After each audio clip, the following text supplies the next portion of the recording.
You're listening to the Life in General podcast with Tom and Jaye. An hour of informative commentary on today's headlines, current events, and what's going on around the world and around the corner. And now, here are your hosts, Tom and Jaye Darden. Hey everybody, welcome to the Life in General podcast here with Tom and Jaye. Coming at you live with number 54 out there. Dad will know what that number means. And we can ask the man of the hour how he is, same way we do every time, and see what's happening down there in sunny Ecuador. So, hey Dad, how are you? And what does the term, or what does the number 54 mean to you? Oh, I didn't understand what you were implying. Yeah, let's implying. I've completely gone to hell in a handbasket already. I was born in 1954. There you go. That's the only thing it means to me. I wish I was 54 again. Oh, well. Sorry. And know what I know now, you know. Yeah, let me run that back. Yes, indeed. Yes, young grasshopper. Yes. Yeah, wouldn't that be something? Yeah, that's something you see online a lot of the times is, would you rather have X superpower or be able to do, X thing? And one of them is, would you rather live forever or change the future or change the past? Right? So would you rather change the future or would you change the past? Right? Well, I don't think people understand the connotation of if you change the past, the future's going to be changed. Right? So something kind of fun to think about. But how is it down there in Ecuador? It's been kind of hot up here, some 80, 90 degree days, and damn. Well, we're going into winter. So it's in the 70s down here. Yeah, I was going to say like 65, kind of sucks. A brisk 63 every I had to now put and on then. a long sleeve shirt on the other day because it got down to 63. Ooh. Absolutely outrageous. Yeah, that stuff is insane. I had that thought the other day thinking, I mean, of course, in the Southern Hemisphere, right, people it's swapped. And to think like, well, in a lot of places, at least down in South America that I've seen, it doesn't seem to get that cold. Now, then again, if you go down to Cape Cod or Cape Canaveral, whatever the hell it is, all the way down to the tippy bottom there, it's going to be cold as fuck. So you can actually go here within 8 hours. You can go through like 3 climate changes. You can do the Amazon. Man-made climate change? Or? No, natural. You can do the Amazon rainforest. You can do go up into the mountains, where Quito is, which is the other city with the internet. It's supposed to be the capital of the country something. Right. Yeah, you can go up there and it could be snowing. It could be snowing up there and be 90 down here. That's just the difference. But you could come along the beach here where it could be 85 or 90, or you could go up there where it could be 35 or 30 degrees or something. So, and then you could go to the Amazon rainforest where you're going to get wet. Yeah. So in this country, just in the country, you can go through several climate changes just right here. And our toilets swirl a different way too, since we're below the equator. Right. Yeah, that's something fun. If you want to see toilets flow a different way, go to the Southern Hemisphere. Yeah, that's right. That's right. I can't wait to go to the equator. We're going to plan a trip here in a couple of months. There you go, and just watch every toilet explode because it doesn't know what direction to go. I can stand on the equator and step on this side of it and step on this side and be in a different hemisphere. They say it's pretty interesting down there. So. That would be pretty cool. I would say, being that close to the sun, I would explode just by stepping out of whatever vehicle I was in. So I'd have to be cautious down there, but it's all good. Yeah. You can fly from here to Quito, which is it's 8 hours. It's an hour by plane. It's like 55 minutes by plane. Yeah. And it's like $65 or $70, depending on where you buy your ticket, and you're flying, Copa or Eco Air or something, it's one of the local. Breaking the bank, essentially. Yeah. That's round trip. I'm sorry. Oh. That's like $75, $65 round trip. Damn. So, yeah, Johnny, take me to the airport. So that's it. Yeah, if you want to go in country and stay in the country, I mean, that's like getting on a south. That's like getting on a southwest and going somewhere. Going somewhere locals. Yeah. Well, there's nothing wrong with that. So we'll see. Well, speaking of going round trip and traveling around, I was having a discussion with an awesome person here recently, and something that I thought was a kind of a fun fact. We'll start off with our kind of first topic here is the United States Postal Service utilizes the infrastructure of UPS and FedEx to deliver its packages. And I thought, to me, that's just amazing in terms of, well, if they got it, why not send it, right? Why not utilize what they already have going? And they'll send the your mail packages, anything traveling USPS, via most likely UPS or FedEx, and then it'll be delivered specifically to the location it's going to, like its destination, actually with what do you call it? With USPS, right? So it'll come to your home in the USPS truck, but it'll travel to that hub via one of the larger chains of a privately owned company, which to me just I thought was kind of cool, because they're still going to like haul their envelopes like the USPS, like the actual mail service. They're going to get their gigantic bags of letters and stuff like that. But they're going to send their packages via the folks who are kind of the masters at it, right? I mean, you used to think about it. That's one of the reasons why UPS and FedEx are as big as they are, is because the Postal Service for a long time, please don't ban us, you two, was a piece of shit. Like, they were just terrible at doing basically everything. So that was kind of something where privatization of a certain commodity was actually beneficial, because it means that everybody had to kind of rise with the proverbial tide. So I just thought that was kind of cool. I wouldn't think that they would still deliver packages. I would think they would let they let UPS or FedEx deliver the packages, because the package ain't gonna fit in your mailbox. And I don't see them wanting to get out of the postal vehicle and set that package on your front door.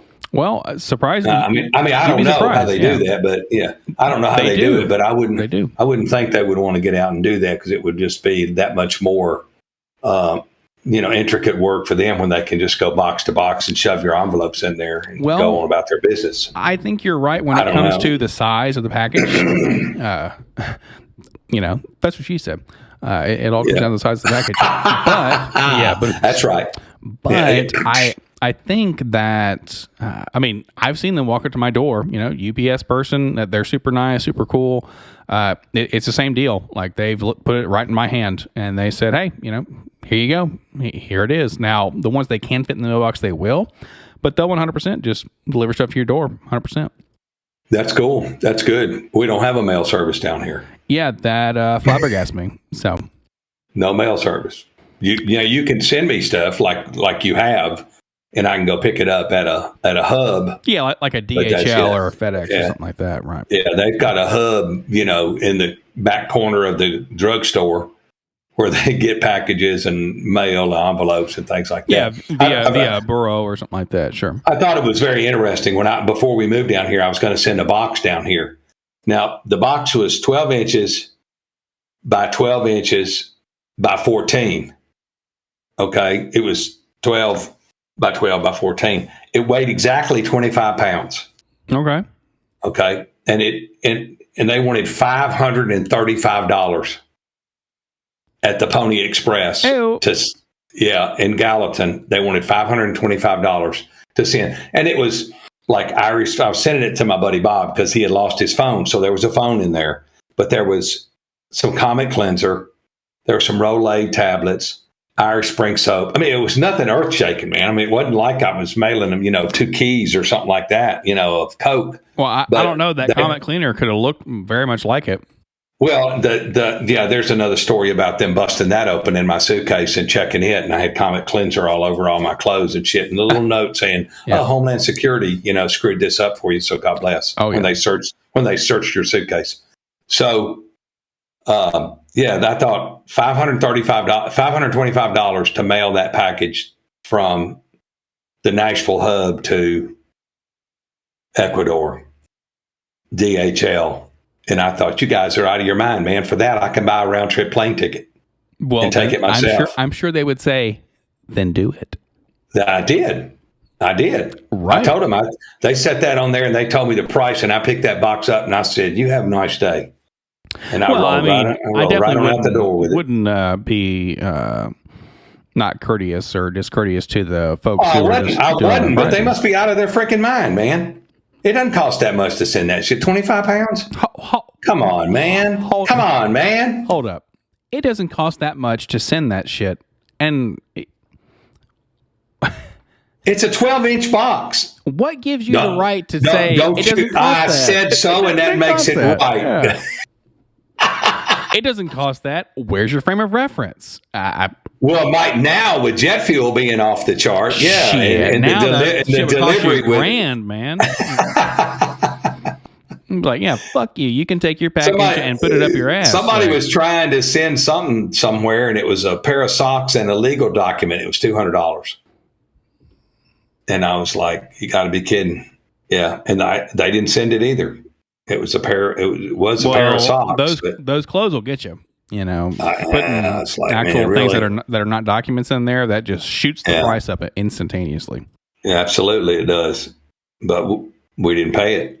So I just put the stuff in the suitcase and brought it down here to them.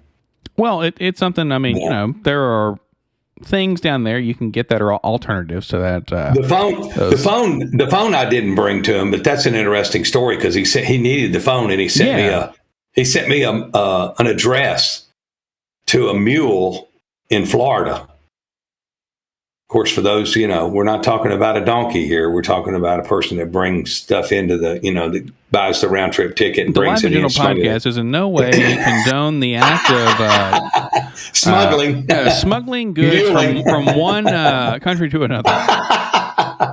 So I sent comment, and subscribe. I sent smash the like button and subscribe. I sent the telephone to the address that he gave me, and I said, "God bless you. I hope you get it." And sure enough, within a week, he had it. He sent it to an address of somebody that comes back and forth.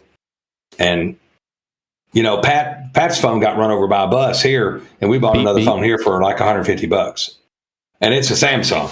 So he could have bought one here. I don't know why he had to have one from the States. I don't know if it was what the deal was, but I mean, I think there is a bit of a difference in terms of technological advancements from one country to another. I mean, you guys are on 3G still.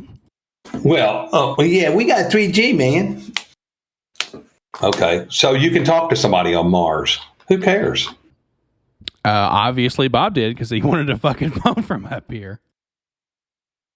So, hey, you don't get enough calls from Mars. You know what I mean? Yeah, he wanted to talk to somebody in New Jersey, I guess. I don't know. Well, I mean, that would be kind of profitable. That was pretty interesting. We have set up a way for like you and I to talk. I mean, one via Discord, like we're doing right now, which has worked out pretty well, and then also setting up WhatsApp. This is not a commercial for WhatsApp, unless you want to sponsor us. But give me a WhatsApp T-shirt. Yeah, man. WhatsApp on my face right here. Yeah, don't be fooled by the Under Armour. It's just cheaper. Yeah, it's fake and it's cheaper down here. There we go. I actually bought this shirt before I left the States. I was going to say it's called Armor Under. You know, it's one of those where it's backwards or some shit, so it gets rid of copyright. And you know, so WhatsApp has actually turned out pretty good when it comes to communication, and then Discord, but you have a computer that we purchased up here to do that, and also your phone is up here as well. So, alrighty. So you were just talking about we had a bit of a power issue there, folks. We are coming back at you here live. Our 3G went to no G. I was going to say the donkey that walked on the track back there got its siesta in there real quick. So. Yeah, the hamster that's got the little cage going around. That 100%. So, but to that end, we do have good means of communication and whatnot. So, but maybe that was, let's put our conspiracy caps on for a second. Maybe it was China. All right, or maybe it was Russia. Somebody out there trying to dissuade us from talking to the populace. LOL. I think there's a spaceship out here where we live, because it's got like blinking lights and stuff on it, and it's way, way, way too far up in the sky, and it doesn't move, so it's not a plane, but it's in the same spot. It's in the same spot every night when I go out there and sit on the porch. And I look up there, and there it is, and it's just twinkling, and it's got separate lights on it or something. Why haven't you taken a picture of that? Because it's too far away. Well, get your telescope out. All I've got is 3G. You have a telescope. I know. Get your fucking telescope out and take a look at that shit. Because if there are proof of aliens out there, we want to know. QN. Well, the government's keeping it from you already anyway, so. They're not keeping it from us. Like, we know. We're just ignorant and we want to care about gas prices versus there being ET walking around. Yeah. Okay. But the reason why I wanted to segue kind of into that is another topic of discussion that we kind of talked about or discussed before coming on here was China urges the United Nations Human Rights Chief to look into the school shootings in the United States.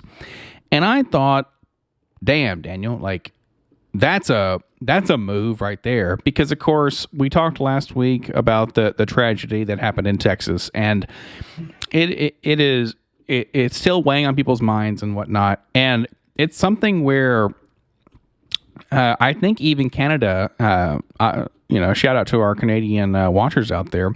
They're talking about now putting a limit on handguns, trying to make sure that they put a tighter squeeze on that. And then, of course, in several like other places around the world, they're having buybacks. They're having a broader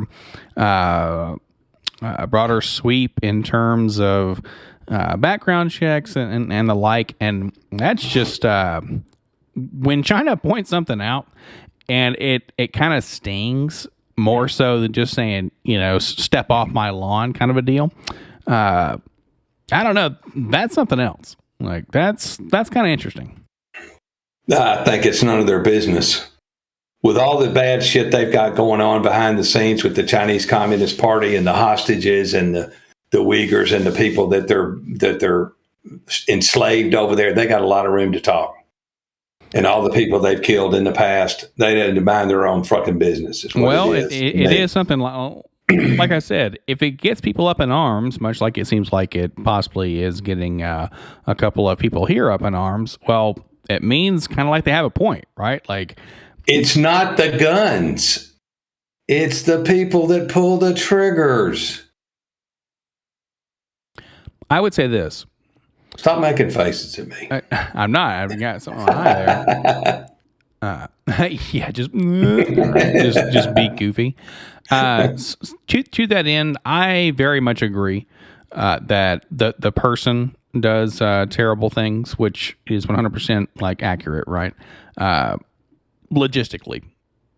Now, to that end, you look at it from the standpoint of, could somebody go in with even a sword, right? Like an act, like a straight up real katana, real broadsword, real long sword. Could they do the same amount of damage with a sword or a knife versus a gun?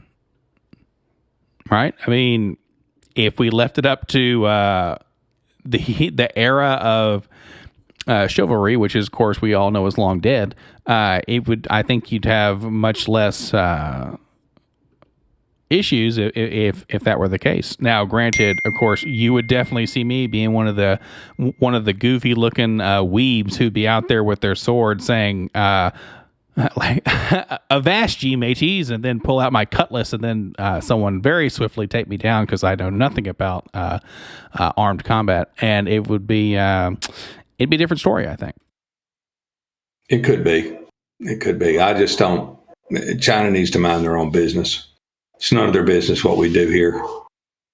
They're trying to be a world superpower, and they're working the plan that they have, the 100-year marathon. They're working that plan, and they're trying to be a world superpower. Well, one thing that's exciting about that, it's interesting that you bring that up, is it works from both sides, right? The 100-year marathon, and we've talked about that before a couple of times and stuff. It's very interesting to think, okay, they're scheming something when they don't even know what's going on their end, right? There's kind of an unspoken kind of a thing, but it's very unique to have such a broad understanding of what's happening with that sort of thing, I think. We're helping them. We help them because we telegraph all our moves. And Sleepy Joe and Swallow Me Harris, they don't know their waiver salute. And then you got them chuckleheads at the clown show in the Department of Defense. So, everybody's looking at us and laughing right now, and it's not funny. It's not funny at all. Vote them out, November the 8th. Vote them out, all of them. Change it all. Well, something that's really cool is several of the people that I think it's cool that Trump has backed have lost or are not ahead in their races in these primary elections. And I think that's great. They're finally figuring out, cut yourself loose from that ball and chain because the guy ain't nothing but a distraction and trouble. So, I hope that they figure out that he needs to go, man. He needs to go. We need somebody else in there. And the other day, I was watching a news feed from a year ago, and there were 5 governors that went on when COVID started. There was 5 governors that went on, and it was like Kristi Noem from South Dakota, Ron DeSantis from Florida, and there was 3 others that I don't recall their names, but there were 5 governors that said, we're not going to do lockdowns. We're not going to do mask mandates. We're going to keep doing in-person learning in school. We're going to keep our states open for business, and we're going to keep motoring along like we always have. And the 5 states did it. You don't hear anything about it. 3 of them or 4 of them, the only person you hear about is Florida. That's all you hear about, Florida. But the other 4 governors lived up to what they said they were going to do, and they kept everything going on along. Well, they all regathered a year later, and they were talking about it, and they said, man, it's going to take years for these people to catch up with how bad they've screwed up their states by listening to the government. It's going to take years for them to recover from all the shit that they've done, all the damage and stuff they've done to their particular state by listening to the government or the administration that's full of crap. But anyway, well, I thought that was pretty cool, though. Yeah, 5 of them just motoring along, still going. Yeah, and everybody wants to move to Florida, and now Florida don't want you because it's overcrowded, and they don't want you. Go somewhere else. Well, I was going to say, I think eventually the world is going to be overcrowded to a degree. You know what I mean? Well, they'll come up with a new biological weapon that can take out a couple of million people, Okay, not exactly the way I was going to go with that, but hey, to each their own. The Life General Podcast is in no way condone generating biological weapons. Like monkeypox. I mean, I seen an ad the other day where the guy had the vaccine for the monkeypox and he had a banana shoved up his nose. That was, to me, that was hilarious. Wow. Monkeypox. Get the hell here with that shit, man. Another distraction before the election. It's coming. It's coming to you.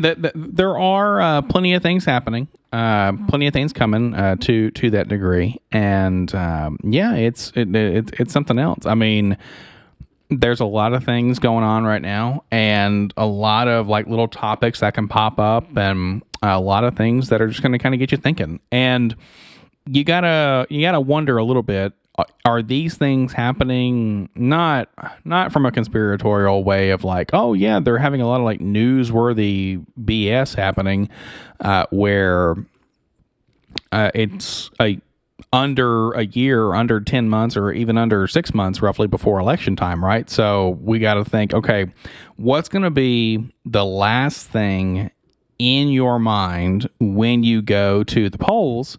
And it'll be, I mean, some people are going to vote based on literally the last news broadcast they see before they go into, or whatever it might be, whatever outlet you may have. And it'll be kind of like, okay, did they persuade them enough to say, well, yeah, I think I'll keep going the way I am, or I'm going to try to change it up. So it'll be interesting for sure. You're right. It'll the last thing that they think about before they pull the lever. I hope they try to force another mandate or lockdown or some crap like that that gets people's attention, because I don't think you'll pull it off. I really don't think you're going to be able to pull it off, because people are just they're over it, man. They're way over it, and a lot of them are looking in the mirror going, I can't believe you fell for that shit, man. Can't believe you fell for it. I mean, you did, and you fell for it. All of the people fell for it and stuff. You know, something I would say, for one, no one's going to win. What do I mean by that? I have voted every which direction you may imagine, and it's a scenario where every time I voted one way or another, there's always somebody who thinks smaller of me or littler of me, however you want to put it, where they think, oh, well, they're just doing X because of Y. And it's like, okay, I mean, you're never going to make anyone happy. So vote for who you think is going to be. You don't have to make anybody happy. Only you have to be happy. You don't have to make anybody else happy. Okay. But if you tell people, vote them out, and they don't, that is, in a sense, making you not happy. Now, granted, I know you're going to say, well, I don't give a fuck what anybody does. It's like, well, okay, then, that's fine. But if they vote in such a way, let's say they vote for the folks who want to severely reduce the cost on people who are working by saying, hey, wait a minute, we're going to lower Social Security. Right. Well, I think that is going to affect your, I don't want to say happiness in general, but I mean, your way of thinking. Right. Because if there were folks who were out there saying, yeah, we're going for the folks who are, what are they called? It's not givers and takers, but it's folks who aren't putting money back into the economy, right? And to that end, they could say, well, okay, well, we're going to severely reduce Social Security. Well, I think you would have a very big say in terms of, like, let's say, vote them all out. Well, the person in right now doesn't want to do that, and the person who is coming in, being the new person, wants to do that. Well, are you still going to have the stance of vote them all out? You stole all the money I put into the coffers all these years. You stole it. So I don't give a damn who's in the position. They stole the money. The guy before 2-3 terms before them might have been the one that stole the money. They stole the Social Security money. So the people that are working now are paying for people living on Social Security. I'm aware of that, but I appreciate that. But if you have legislation or people who are running on the, let's say, the platform of, okay, we're going to lower. They're not going to run on that platform. They're not going to get. I guarantee you, they're not going to get elected on that platform because of the gazillion people that have Social Security. You are gazillion. Okay. Yeah. You were also talking about. That's a new word in case you hadn't seen it. It's gazillion. It's like. Yes, indeed. You were also talking about vote people out. So in that case, okay. So vote people out. Well, let's say someone's running unopposed, except for the person who is running on that platform. Okay. Well, if we're doing the fire sale here from what, Die Hard 4, right? We're just going to burn everything up and then get new people in there. Well, you might have some radicals coming in from the other way and say, well, yeah, we're going to, like, you want to stir the pot? We're going to flip the pot over and just dump it all out. Well, okay. You be careful. Ain't nothing I can do about it. I don't know why you're being mean to me, but there ain't nothing I can do about it. I know you hate for them taking Social Security out of your check. I know you're being mean to me because your daddy's living on the beach and you're paying for it. Wow. Son of yes, I indeed. swear, man. Yep. Oh my God. So that being the case of, hey, vote them all out. Well, be careful, because they talk about the old adage of the careful what you wish for. Is that what? Well, that, and also the devil, right? I mean, we know what's coming with these assholes, which is corruption, and that's fair. But in the other side, I mean, they could bring in legislation that just knocks everybody on their ass, which might be what we need for sure. But it's something that we just got to be mindful. Because why do you think it is that nobody does anything about the corruption? Because the people who could do something about it are themselves corrupt. Okay, that makes sense. I was just asking. I just wondered how, they know it's wrong, They know it's wrong. The things that they're doing, they know they're wrong. You know, that's just like the guy asked the question, have you stopped beating your wife? Yeah. Or no, it's when did you stop beating your wife? Yeah. Yeah. They know it's wrong. They know it's wrong, and nobody does anything about it. It's amazing that people are breaking the law right and left. And, and I can't wait to see how they shuffle Pelosi's husband's trial under the rug. You know, what's his trial for? Nancy Pelosi's husband, I think he's 82, if I'm not mistaken, was driving his Porsche drunk. Now, the guy's worth like $150 million. No, sure. Got a shit ton of money. Could have called an Uber, and he could have called a driver. But no, he chose to get in his Porsche drunk, and he ran into somebody and caused an accident. So they arrested his ass. They arrested him for DUI. Yeah, of course. Yeah. Now, I don't know if the accident was his fault, but he was involved in an accident, and they arrested him for DUI. Now, that's the Speaker of the House. That's her husband. Bad decision, dog. Bad decision. But you're thinking that Peter people going into Paul politics are going to become like a golden standard of actions, and that's just not the case.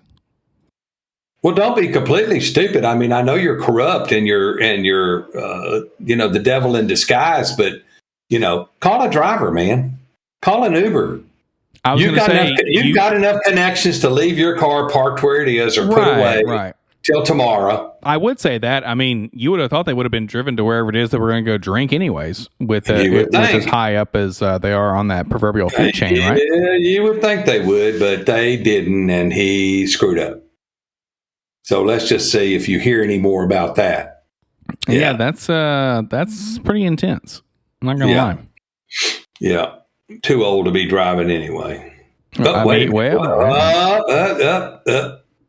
I tried to get him not to renew my mom's license last time she went in there, and she was 91. And I was behind her doing this to the highway patrol lady, and the highway patrol lady in Tennessee got pissed off at me because she said, "Why wouldn't I renew her license?" Oh my goodness. And mom turns around and glares at me, and I said, "Because she's too old to drive. That's why I had to drive her over here." And the lady goes, handed her new driver's license and said, "Well, I'll see you back in 7 years." And I go, God, she'll be almost 100. Yeah, I was going to say, if you're going to turn her loose, you're going to turn her loose on the street. No. She was doing okay till I took her car from her. She never lets me forget that. So, I was going to say that's if she remembers that you took her car from her. Yeah, if she remembers. She's 93 now. So 93 years old, almost a centennial woman. Yes, she is.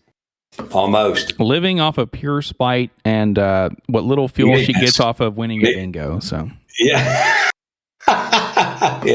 You win a roll of paper towels at bingo or a roll of toilet paper or something. Hey, that's it. Whatever we can to feel alive. That's right. Kleenex, man. Yeah, that's what we're looking for. The extra box you're old when you got a box of Kleenex laying on the back seat of your car. That's it. So. Well, okay. I'll definitely keep that in mind for sure. And don't give me that. Well, I use it to wipe the kids' noses. I don't want to hear it. Right? Yeah. Exactly. So yeah, that's it. Oh my gosh. Let's do this. What about gas prices exceeding minimum wage in some places? How ridiculous is that? Well, I mean, like we discussed a little bit before, yeah, gas is going to very possibly exceed minimum wage, but you would assume, now, that's not to say this is automatically the case, you would assume that folks in that area are making well above minimum wage if you're actually having that amount be levied against folks. Because You're assuming. I am. Yes, I am. Mm-hmm. Now, we all know what that gets us, but it's something too where they can obviously raise it to that price because people will pay it. If people stopped buying gas instantaneously at that location because that price was too high, do you think that they would keep the price at that level? Like if they saw the next day there were zero gas purchases? It's pretty interesting down here that they lock the price in for a year and they won't let them change it for a year. What keeps them from locking the price in up there for a year? Something that I read online recently that was kind of interesting was let's delve into our minds for a moment. We are the executives of these oil companies, right? Mm-hmm. You have talked about before in the past saying if they only drilled more, if they opened up these pipelines, if they only did this, only did that. Okay, what does that do?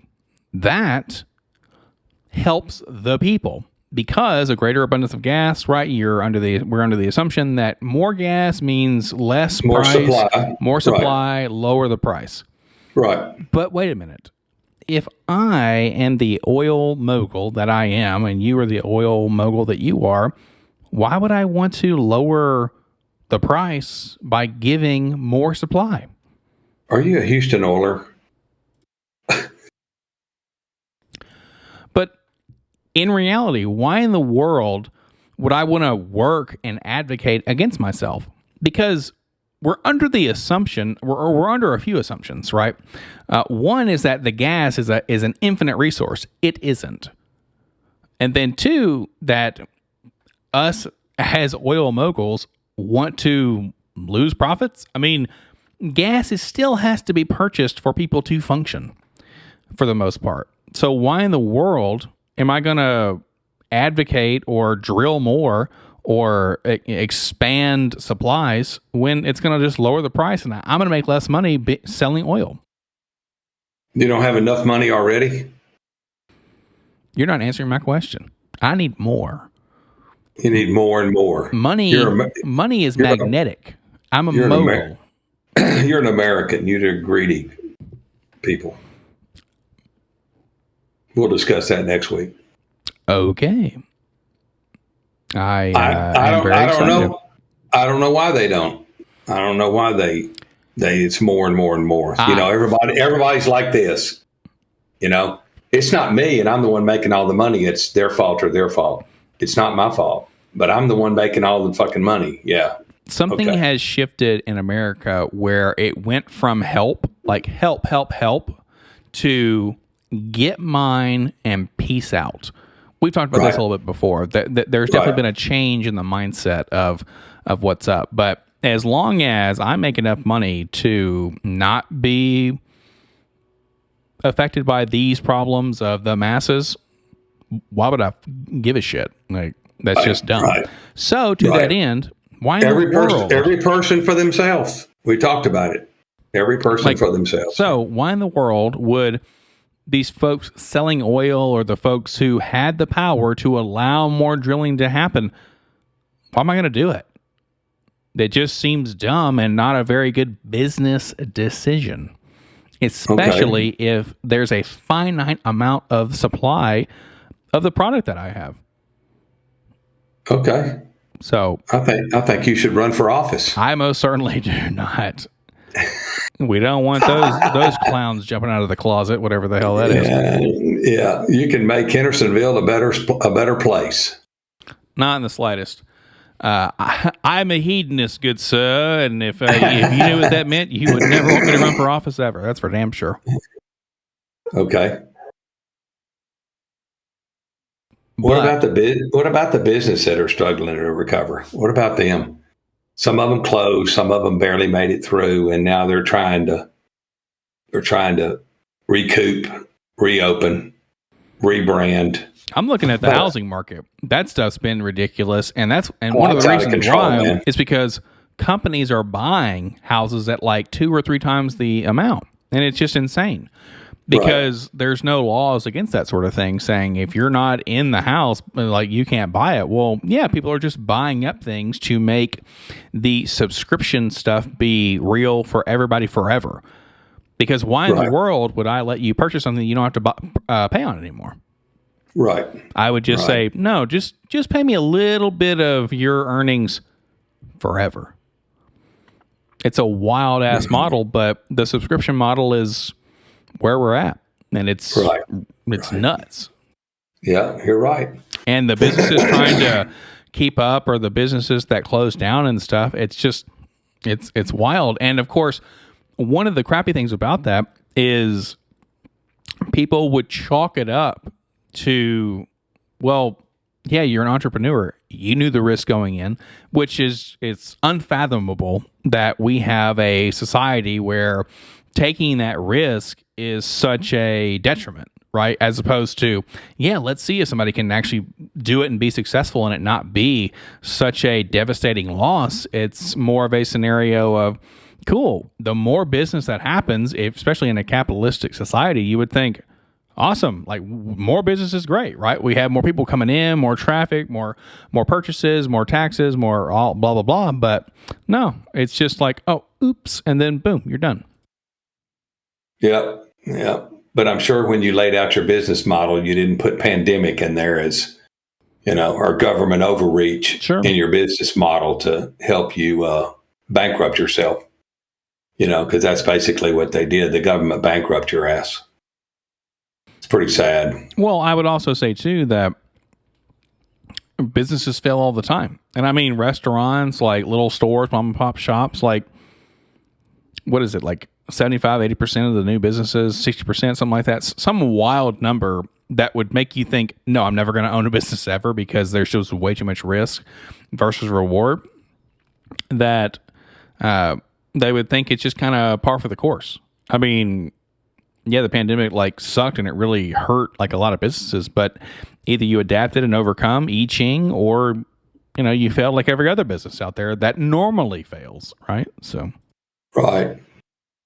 Just a sad situation, but I don't think, hopefully America's caught on, but we'll find out with the monkey bullshit, what they're going to do. I haven't seen or heard too much about that. Like I actually looked it up once, and there wasn't too much on it. So we'll see what happens. I did see recently that there was an attempt, or it's on the docket for the reimposition or reimposing of the mask mandate, which would be kind of interesting. Good luck. So yeah, I just thought that would be kind of wild. That turned there's out. A lot of them. A lot of people down here still wear them. Oh, I have no doubt. A lot of people still wear them, even outside.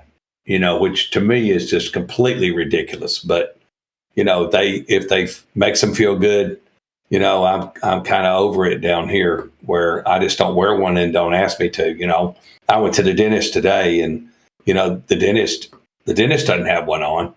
I mean, until he starts working on you, and then he's got a mask and the shield, and the drill that's trying to reach down to, the equator or Antarctica or somewhere. But some of the people that came in, one guy came in, didn't have one on. One lady came in, she had one on. So, I mean, it's a preference, personal preference. And their waiting room is probably 6 foot by 6 foot. So, you was close together in the waiting room, sitting there. So. Well, and it's something too. I mean, just like you said, if it makes you comfortable and you're okay with it and you do it, that's totally fine. So it was interesting to me that the lady at the Chinese restaurant that waited on tables didn't have one on. They've always had one on, but today she didn't have one on, and I was like, "Yay, good for you, man." Good for them, right? Yeah, well, spread those cooties, Oh, so. Wow. Okay, yeah, spread it on the food that I'm about to eat. Perfect. Something that kind of talks or kind of lends itself, and this was the kind of surprise I was going to bring in here. Speaking of doctors and whatnot, I saw something recently online where it was discussing something that people wanted to change in the next several years. This is our kind of Reddit hour here. One of the things that somebody brought up was the fact that doctors, what they wanted to change was doctors performing pelvic exams on people without consent when they are sedated or under anesthesia in teaching settings. So teaching environments like a teaching hospital and stuff like that. And it was something where there were several instances online, and there are several states that does not have a law in place that says, hey, I don't want you reviewing my nether region while I am knocked out. Even if it is for technical and teaching purposes. because you'll have sometimes where folks will be knocked out. I mean, just out cold for a procedure, and then you'll have medical students who will do these examinations on people while they're knocked out, and it's something where, hey, they may have signed the consent, or they might have done this, done that, but in reality, you're thinking to yourself, well, no. When I'm under anesthesia, of course, you're at your most vulnerable. I mean, they could literally take your life, and you'd have no way to stop it, right? And I just thought that was pretty peculiar that there are instances where that is being brought up and it's being a thing. I mean, because of course, they're not going to examine my pelvis. They're going to look at me like, no, I don't think so. But there are going to be some people that are out there, especially women specifically, where they'll say, yeah, we're going to go through with this exam or examination, and we're going to let students do it as well as a teaching exercise when, the woman's not consenting to that sort of a thing, or at least not consciously doing so when she might be signing something, and then in the fine print it might say, hey, this, that, or the other. But they had several stories, much like someone going into not necessarily the emergency room, but somewhere where like someone was having a procedure and they said, no, I don't need this to be examined because the injury wasn't anywhere near that space, and they woke up and their feet were in stirrups, and I'm thinking like, whoa. So I just thought that was pretty peculiar, where there are several states out there that'll just say, yeah, no, that's what's going to happen. Like, you're in a teaching facility, or we're going to do this and you're sedated, and, screw you, and we're going to go at it. So I just thought that was really wild. The couple of questions that I would have on that topic would be, who's telling on them? Well, sometimes the women are waking up during the procedure, and I would be under the assumption, ladies, please don't comment down below unless you want to, like, once that's happened, right? Like, things are kind of different when after that's been done, because they have to do certain things that are happening during that sort of examination, where, like, yeah, you could kind of tell when things go down, like, I'm not necessarily someone's telling on them, but they just kind of know it afterwards, I would think. Okay. And then they ask, was it done? I would come to, I'd very much assume. Yeah. Yeah. Or they've woken up literally during the procedure, like during the exam. With medical, that's a slippery slope right there, buddy. Oh, it really is. I mean, there's a lot of things that are happening. I mean, especially when you think about anesthetized people, that they might not know what's up. I mean, it's kind of crazy to think about. Oh, I bet. Because you give people, in many instances, kind of like the ultimate trust there, right? Like, you're thinking, well... Oh, I have, yeah. Right. I mean, you and I have both been under before, and it's like they can do whatever they want. And it's something where I think, at least in the procedures that you and I have had, there weren't instances where there would have been issues, but there's definitely things that can happen out there that you just don't know. So, right. Yeah, you're right. You're exactly right. Yeah, I just thought that was kind of wild. Probably guys wouldn't know, Probably not as much, I wouldn't assume, but... It's not as invasive or intrusive as, I guess. I don't know, man. That's interesting. Yeah, I was like, that's kind of unique situation there in terms of what people in general have to look out for. Right. Yeah, that is. Yeah. Wow. Yeah. So that's just something I just thought was kind of unique out there, or just kind of interesting topic to bring up, because I mean, people go to the doctor all the time, and they have procedures where they have to go under, or even if it's just for a few minutes. I mean, you never know what's going to happen. So right. You're right. You're exactly right. But that's exactly right. Yeah, it's kind of wild. I see your guardians back there are going a little nuts. They must see something out there. And they're upstairs. Oh, okay. They're all the way upstairs in the front of the house. Yeah, there you go. Yeah. They're doing the upstairs overwatch duty of the gate. Well, nothing wrong with that. Yeah, I have solar lights that are out here, of course, with all the sunshine. they stay pretty charged all the time. And I've got four of them out front along the driveway. So and they have motion detectors on them. So when there's motion out there, the lights come on. So nothing's going to get past the dogs. So, I have no doubt. No doubt in my mind. Yeah. Any kind of movement or anything like that, the light's going to come out and come on, and they're going to go, we can see you now. So, yeah, exactly. So, speaking of seeing things, just to kind of put this out there, for those of you all who haven't seen it, Top Gun Maverick was awesome. Tom Cruise, Jennifer Connelly, Val Kilmer, it has it all. It's got your action, it's got your drama, it's got all sorts of wild stuff. Very, very good. I would say it's a bit of Top Gun mixed with Iron Eagle a little bit. It's kind of like both of those kind of mashed together. Pretty cool film, and they have some unique visuals, some very interesting very interesting concepts in terms of like planes and stuff like that. And they, it's about as Top Gun as it could be. I didn't necessarily like that they blew the danger zone that as quickly as they did in the movie. That kind of burst that bubble. But beyond that, it was something else. But it was good. So one thing I saw online about it is it said Top Gun Maverick is kind of like a marvel or a wonder because it's getting older people back into the theaters. And I laughed my ass off because I'm thinking, hey, assholes, I'm only 34.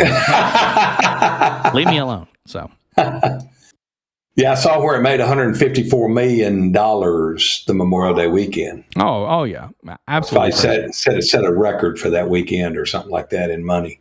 And they paid the Navy $11,000 a day to fly those jets each. Yeah, super cool. Yeah, okay. Cool. Hey, they got those F-18s out there, and they were going nuts, man. It was pretty unique, actually. That's good. One thing that was fun in the movie was they weren't calling like you didn't necessarily know who the bad guys were, which was great because they never pointed it out, saying. It's a Russian MiG or it's it's a Korean this or a China this. It's just the bad guy was a Gen 5 bogey essentially, and it's like, oh, okay. Nobody talked in it in terms of who the bad guys were. There were no symbols that I saw. It was as generic a freaking bad guy as you could imagine, where the last one was whomever it was, either somebody from the Middle East. It was a Russian. Yeah. It was Russian because they did a Russian MiG 23. Right. And so to that end, it was hilarious that they didn't ruffle any feathers that I saw or caught onto where they were like, oh, yeah, it's this person. So, yeah, you think that wasn't planned. We don't want to make anybody mad. Oh, 100%. Well, they had to change Tom Cruise's bomber jacket because it had like a patch on it that the Chinese didn't like. So they had to swap one of those out. Like they just had to cater. But hey, that's a gigantic movie market over there. So sure it is. Money. If you want to make an extra $500 million, you better not mess with China. Yeah, money. When it comes to media, money. Yeah, money.